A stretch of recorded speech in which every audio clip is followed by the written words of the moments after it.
Pertandingan babak 32 besar antara Belgia versus Senegal berakhir dengan comeback dramatis. Babak pertama, Senegal tidak bermain dengan rasa takut. Dengan skema transisi cepat, mereka mengeksploitasi lini belakang Belgia yang lambat panas. Menit 24, berawal dari penetrasi Sadio Mane di sisi kiri, ia melepaskan umpan silang akurat. Sundulan Ismaila Sarr membentur tiang gawang, namun Habib Diarra dengan insting pembunuh menyambar bola muntah tersebut. Skor 0-1 untuk Senegal. Belgia mencoba membalas lewat kreativitas Kevin De Bruyne dan kecepatan Jeremy Doku. Tetapi organisasi pertahanan Senegal sangat solid. Skor 0-1 bertahan hingga turun minum. Memasuki babak kedua, intensitas permainan tidak menurun. Senegal justru menggandakan keunggulan dan membuat Belgia berada di ujung tanduk. Menit 51, lewat skema serangan balik, Niak Haté mengirim umpan jauh melintasi separuh lapangan. Ismaila Sarr mengontrol bola dengan dadanya, melewati bek Belgia dan menaklukkan Thibaut Courtois. Skor menjadi 0-2. Pergantian taktik Rudi Garcia memasukkan sang monster, Romelu Lukaku, mengubah takdir. Menit 86, harapan itu datang. Umpan silang tajam Thomas Meunier diselesaikan dengan penyelesaian klinis oleh Romelu Lukaku di tiang dekat. Skor menjadi 1-2. Menit 89. Hanya berselang 3 menit, Leandro Trossard mengirimkan umpan silang akurat yang disambut tandukan bertenaga oleh Youri Tielemans. Skor imbang 2-2. Laga dipaksa berlanjut ke babak tambahan, extra time. Pada babak perpanjangan waktu, faktor fisik menjadi ujian utama. Kedua tim saling jual beli serangan. Ketika semua orang sudah bersiap menghadapi babak adu penalti yang menegangkan, kejutan justru lahir di detik akhir. Menit 120+5. Di dalam kotak terlarang Senegal, Youri Tielemans dijatuhkan oleh Lamine Camara. Wasit Said Martinez sempat membiarkan laga berjalan sebelum di-stop. Setelah peninjauan VAR, wasit menunjuk titik putih. Pemain Senegal memprotes keras, namun keputusan tidak berubah. Youri Tielemans maju sebagai eksekutor dan dengan dingin menembak bola ke pojok gawang. Skor menjadi 3-2, bertahan hingga peluit panjang dibunyikan. Belgia resmi melaju ke babak 16 besar. Pertandingan antara tuan rumah Amerika Serikat versus Bosnia. Babak pertama. Bermain di hadapan pendukung sendiri, skuad asuhan Mauricio Pochettino langsung tancap gas. Meskipun Bosnia sempat memberikan ancaman lewat skema tendangan sudut di awal laga, Amerika perlahan tapi pasti mengambil alih kendali permainan. Bintang utama babak pertama tidak lain adalah Folarin Balogun. Setelah 1 golnya dianulir karena offside, penyerang tajam ini akhirnya memecah kebuntuan tepat sebelum turun minum, menit 45. Memanfaatkan umpan matang, Balogun melepaskan sepakan kaki kiri yang gagal dihalau kiper Bosnia, Nikola Vasili. Skor 1-0 bertahan hingga turun minum. Memasuki paruh kedua, jalannya pertandingan mendadak berubah. Di menit 64, petaka menghampiri tuan rumah. Lewat tinjauan VAR, sang pencetak gol, Balogun, dijatuhi kartu merah langsung akibat pelanggaran keras saat berebut bola dengan Tarik Muharemovic. Bermain dengan 10 orang selama sisa 30 menit laga memaksa Amerika bermain defensif. Bosnia yang unggul jumlah pemain langsung menekan habis-habisan. Gelombang serangan bertubi-tubi diluncurkan oleh Bosnia, namun lini belakang Amerika tampil luar biasa tenang tanpa panik. Saat laga terasa semakin menegangkan, momen magis tercipta di menit 82. Amerika mendapatkan hadiah tendangan bebas di luar kotak penalti Bosnia. Malik Tillman maju sebagai eksekutor, melepaskan sepakan melengkung indah yang melewati pagar betis dan menembus pojok atas gawang Bosnia. Gol kelas dunia membuat seisi stadion bergemuruh, skor menjadi 2-0 dan secara mental meruntuhkan semangat juang Bosnia. Dengan hasil ini, Amerika melaju ke 16 besar dan akan menghadapi Belgia. Pertandingan antara Spanyol versus Austria, panggung pembuktian taktik fluid Luis de la Fuente yang semakin matang dan menakutkan. Babak pertama, Spanyol langsung mengambil kemudi permainan. Lamine Yamal yang telah kembali langsung menebar teror di sisi sayap sejak menit pertama.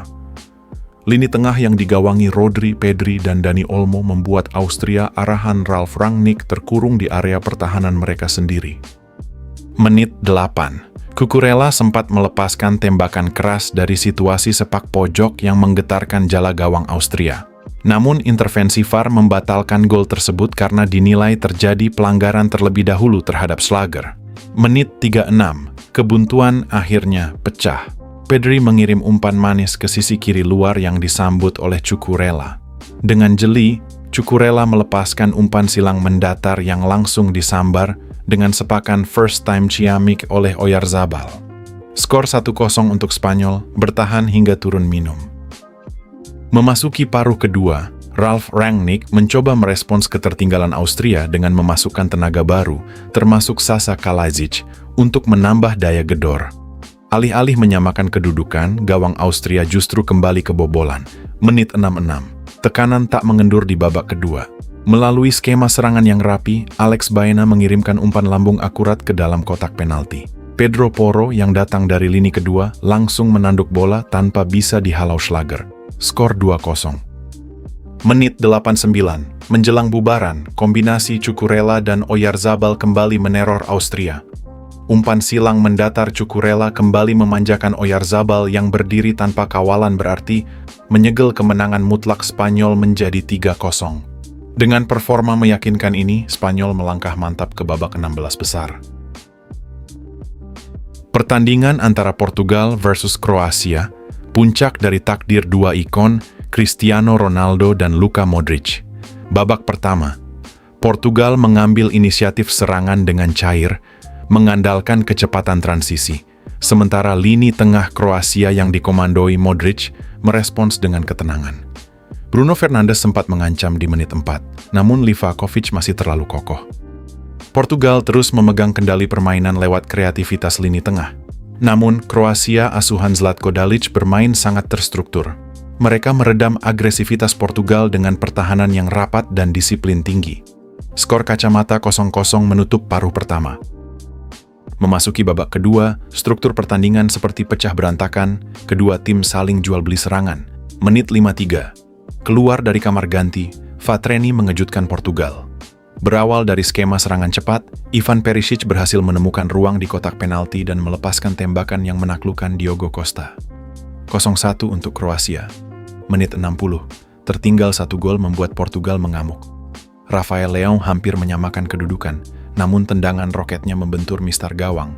Roberto Martinez bergerak cepat dengan melakukan pergantian massal di menit 62, memasukkan Bernardo Silva dan Gonçalo Ramos untuk menambah daya dobrak.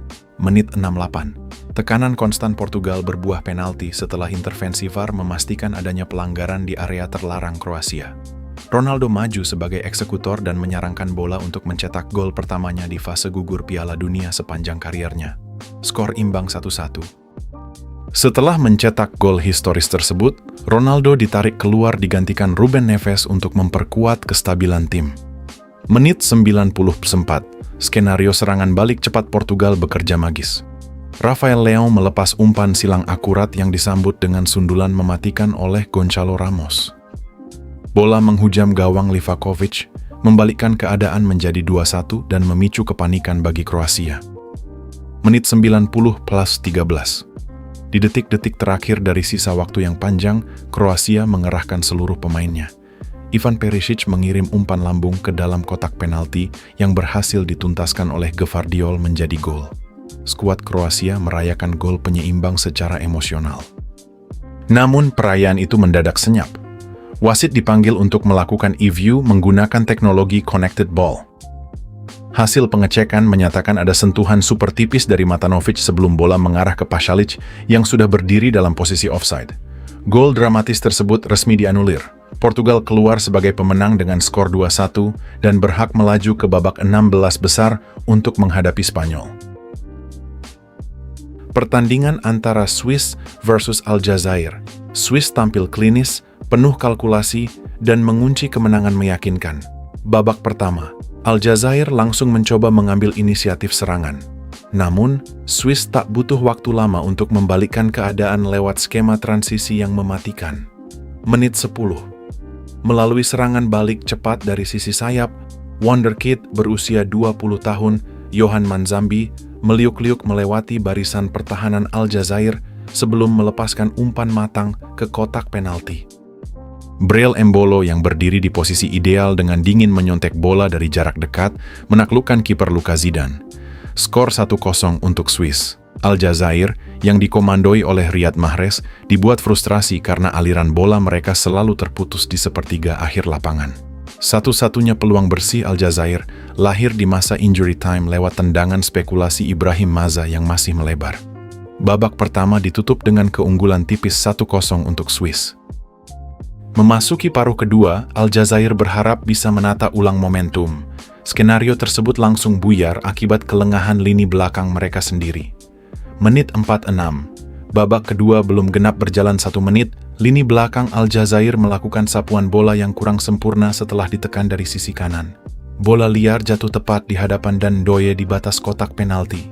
Tanpa ragu, Ndoye melepas tembakan mendatar yang bersarang telak di pojok gawang Zidane. Skor berubah menjadi 2-0.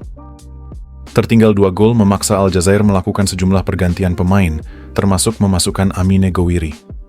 Riyad Mahrez sempat mendapatkan peluang emas sesaat setelah gol kedua, tetapi tendangannya membentur pagar betis pertahanan Swiss yang digalang Manuel Akanji. Swiss bahkan nyaris menambah keunggulan andai peluang emas pemain pengganti Fabian Rieder di menit 81 tidak melebar tipis. Skor 2-0 bertahan hingga akhir. Dengan hasil ini, Swiss memastikan tiket ke babak 16 besar.